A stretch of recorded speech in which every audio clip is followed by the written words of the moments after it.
Insta360 has just given me their brand new Go Ultra, this small little powerhouse camera. This little camera is very versatile, great for a lot of different uses.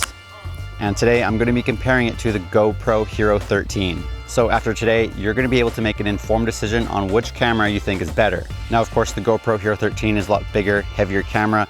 It does offer higher resolutions, frame rates, while the strength of the Insta360 Go Ultra is that it's so small and lightweight, you can fit it so many more places. But hey, if this little camera can compete with the GoPro Hero 13 in image quality, then I think we're really onto something. So Insta360 is a channel sponsor of mine. This video is sponsored by Insta360. As I said, they gave me this new camera, so they wanted me to show off all the differences between these two cameras and how comparable they are. I'm going to be comparing the two cameras here on my helmet, making use of this action mount, which is the perfect accessory for using this camera for any action sports. In fact, it actually allows me to flip the camera sideways so I can get vertical or horizontal video, depending how I mount it, since the camera is a square. So first, let's introduce you to what the new Insta360 Go Ultra is. It replaces the Go 3S. It weighs only 53 grams. The Go Ultra is actually a little bigger than the Go 3S, so they can fit in better hardware, a larger 1/1.28-inch sensor, bigger battery.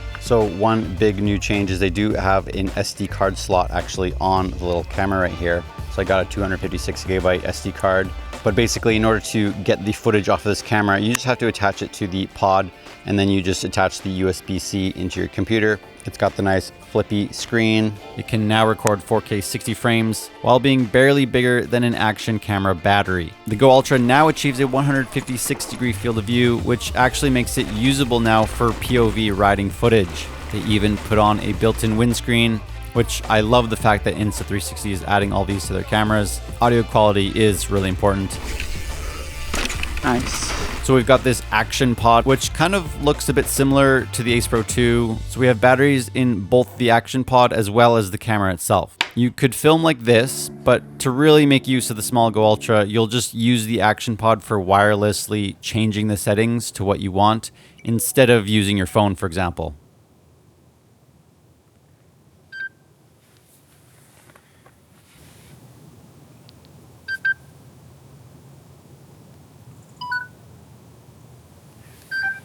So what I want to do here is compare the Insta360 Go Ultra with the GoPro Hero 13. We're going to be looking at the image quality, the low light performance, the audio, and even just the user experience around them. So the settings I'm using for this footage, everything's at 0 EV comp, just their basic normal settings, auto white balance, standard color profile, or it's called natural on the GoPro, 4K 30 frames in its action view on the Go Ultra, but 5.3K 30 frames hyper view mode on the GoPro. The audio on the Go Ultra is set to the high wind noise reduction. The GoPro I'm just setting to the auto wind noise reduction.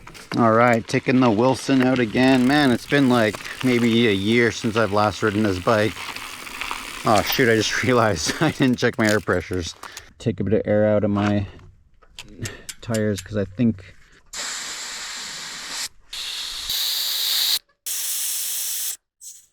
it is about 5 o'clock right now. The sun is setting in about 2 hours. And we are going to see how these cameras do. I'm just stoked to be on the Wilson again. The thing is, this bike, it's, it is a bit smaller. And so I am kind of craving something a little bigger, that's the thing. But this bike is pretty fun for free ride and jumps.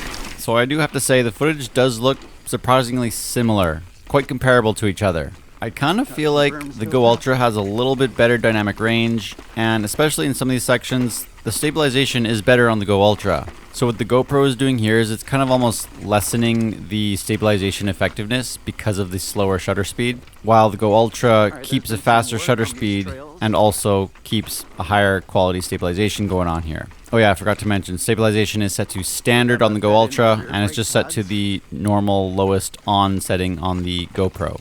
I also have the jitter blur reduction mode turned on with the Go Ultra, which I think also contributes to the higher shutter speed and smoother stabilization. I think it is the right option for any action sports. Honestly, I might even be able to try low stabilization on the Go Ultra, and that might actually work quite well too. So the higher the stabilization, the more it'll crop in.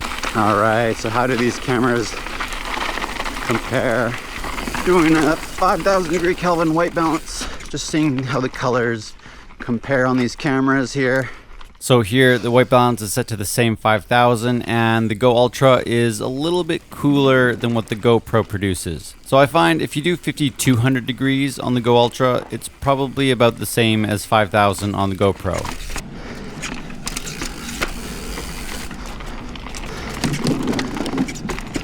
Now looking at this footage, on the one hand, with the GoPro having more motion blur, you might actually find that I look like I'm going faster. It's definitely a different look, and if I turn off jitter blur reduction on the Go Ultra, I might get a similar look, but I definitely like having control over the way their footage looks. So that's where ND filters can also come into play if you really want a slower shutter speed, but you are allowed to prefer one look over the other.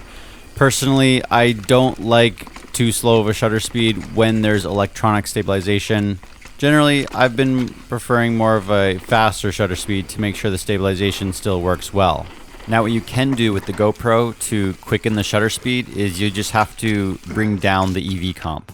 So I want to talk about the warping of each camera and how they produce their field of view. There are only about 1 degree difference in field of view, but the GoPro with its 8x7 sensor, it's taller, so with this hyperview mode, you do see more on the top and bottom, and not quite as much on the side to side. Compared to the Go Ultra, you see more on the left and right side, not quite as much on the top and bottom. So this affects how circles are shown. You can see the Go Ultra on the left is much more accurate and true to life with the circle of the wheel. So it's definitely a downside to hyperview on the GoPro, but there is super view. It's not quite as warped, but even then, Insta360 is definitely doing a good job in its proportions, and I do like its look. Okay. Oh, that's so weird. So I do think that the GoPro does have better colors than the Go Ultra. The GoPro does have 10-bit after all, but then again, yeah, it's a much bigger camera. And the GoPro can record 5.3K resolution up to 60 frames, so obviously that's an advantage for GoPro. You are capturing more detail, and as long as the GoPro has a lot of light, that's where it's able to produce a really nice clean image. So it's time to compare the audio for these two cameras. Let's listen to the Go Ultra here.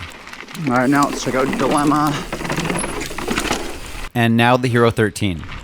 All right, now let's check out Dilemma.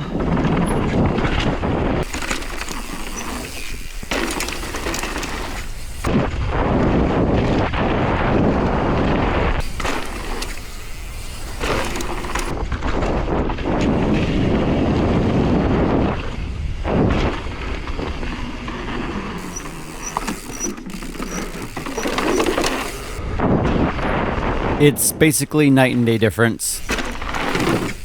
The Go Ultra I'm actually very happy with. They use some kind of a wind reduction algorithm, which I think is very effective, in addition to having a actual windscreen, which is a requirement in my opinion. The GoPro has no windscreen, and it was just set to the auto wind noise reduction, which means it can sometimes switch between stereo or wind noise.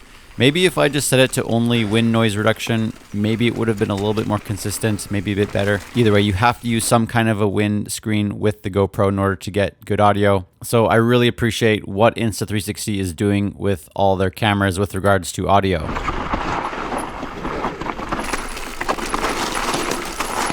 Now let's get into low light with these cameras. The sun sets in 1 hour. I'm gonna try out some low light filming. So I'm not using pure video mode yet on the Go Ultra, but I'm gonna switch pretty soon here.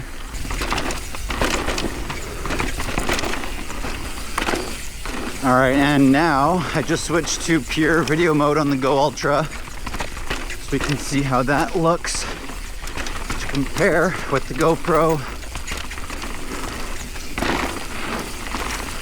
I'm feeling good on this Wilson. I don't know why, I'm cornering quite well. So the downside with using pure video mode on the Go Ultra is that you can no longer use the wide action view. You have to go down to the mega field of view.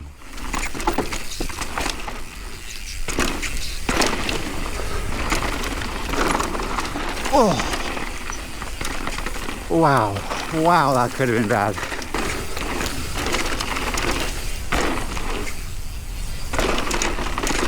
GoPro is at max 6400 ISO, And the Insta360 is on pro video mode.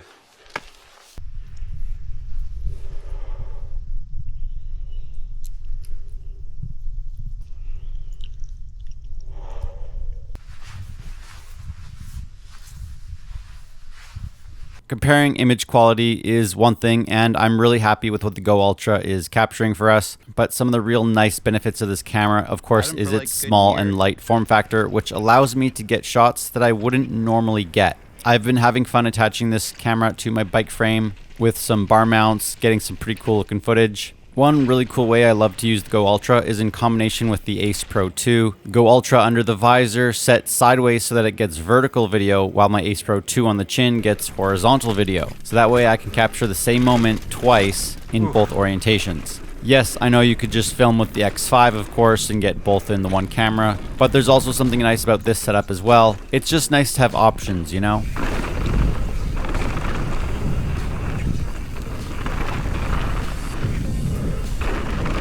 So one great thing about this little Go Ultra is it's got a pretty strong magnet on the back. So if you find anything magnetic, you can stick it to it pretty well. So here's my little hat mount.